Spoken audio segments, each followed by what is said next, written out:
धर्मराज युधिष्ठिर कहने लगे कि हे भगवान, आश्विन शुक्ल एकादशी का क्या नाम है? अब आप कृपा करके इसकी विधि तथा फल कहिए।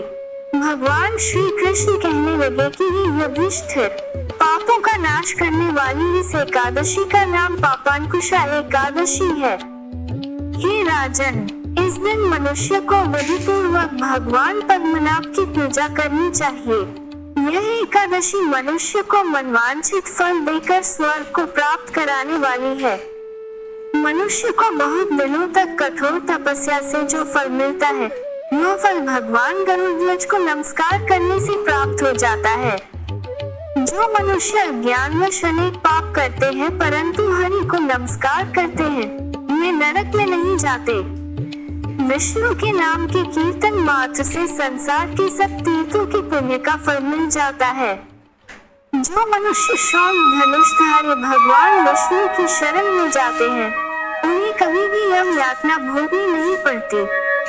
जो मनुष्य वैष्णव होकर शिव की और शैव होकर विष्णु की निंदा करते हैं, वे अवश्य नरकवासी होते हैं।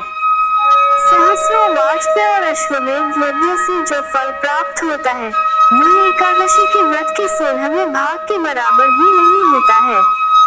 संसार में एकादशी के बराबर कोई पुण्य नहीं, इसके बराबर पवित्र तीनों लोकों में कुछ भी नहीं। इस एकादशी के बराबर कोई व्रत नहीं। जब तक मनुष्य पद्मनाभ की एकादशी का व्रत नहीं करते हैं, तब तक उनकी देह में पाप वास कर सकते हैं। हे राजेंद्र, यह एकादशी स्वर्ग, मोक्ष, आरोग्यता, सुंदर स्त्री तथा नौ धन की देने वाली है। एकादशी के व्रत के बराबर गंगा, गया, काशी, कुरुक्षेत्र और पुष्कर भी पुण्यवान नहीं है। हरिवासर तथा एकादशी का व्रत करने और जागरण करने से सहज ही में मनुष्य विष्णु पद को प्राप्त होता है। हे युधिष्ठिर, इस व्रत के करने वाले 10 पीढ़ी मातृ पक्ष, 10 पीढ़ी पितृ पक्ष, 10 पीढ़ी स्त्री पक्ष तथा 10 पीढ़ी मित्र पक्ष का उद्धार कर देते हैं। वे दिव्य देह धारण कर चतुर्भुज लोक को पीतांबर पहने और हाथ में माला लेकर गरुड़ पर चढ़कर विष्णु लोक को जाते हैं। हे नृपोत्तम, बाल्यावस्था, युवावस्था और वृद्धावस्था में इस व्रत को करने से पापी मनुष्य भी दुर्गति को प्राप्त न होकर सद्गति को प्राप्त होता है। आश्विन मास के शुक्ल पक्ष की इस पापांकुशा एकादशी का व्रत जो मनुष्य करते हैं, वे अंत समय में हरलोक को प्राप्त होते हैं तथा समस्त पापों से मुक्त हो जाते हैं। जो पुरुष सुवर्ण, तिल, भूमि, गौ, अन्न, जल, ज्योति और छाते का दान करता है, वो कभी यमराज को नहीं देखता। नृपश्रेष्ठ, दरिद्र पुरुष को भी चाहिए कि वह स्नान, जप, ध्यान आदि करने के बाद यथाशक्ति होम, यज्ञ तथा दान वगैरह करके अपने प्रत्येक दिन को सफल बनाए।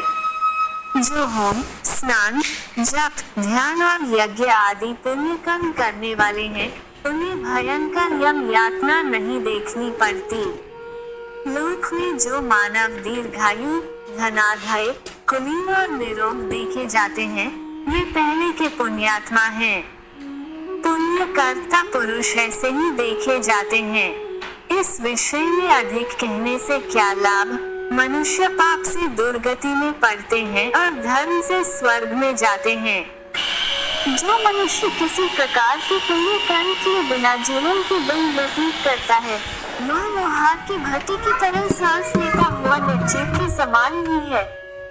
निर्धन मनुष्यों को भी अपनी शक्ति के अनुसार दान करना चाहिए तथा धन वालों को सरोवर, बाग, मकान आदि बनवाकर दान करना चाहिए।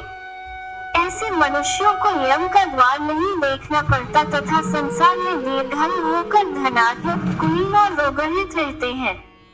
भगवान श्री कृष्ण ने कहा, हे राजन, जो आपने मुझसे पूछा वो सब मैंने आपको बतलाया। अब आपकी और क्या सुनने की इच्छा है? इति शुभम।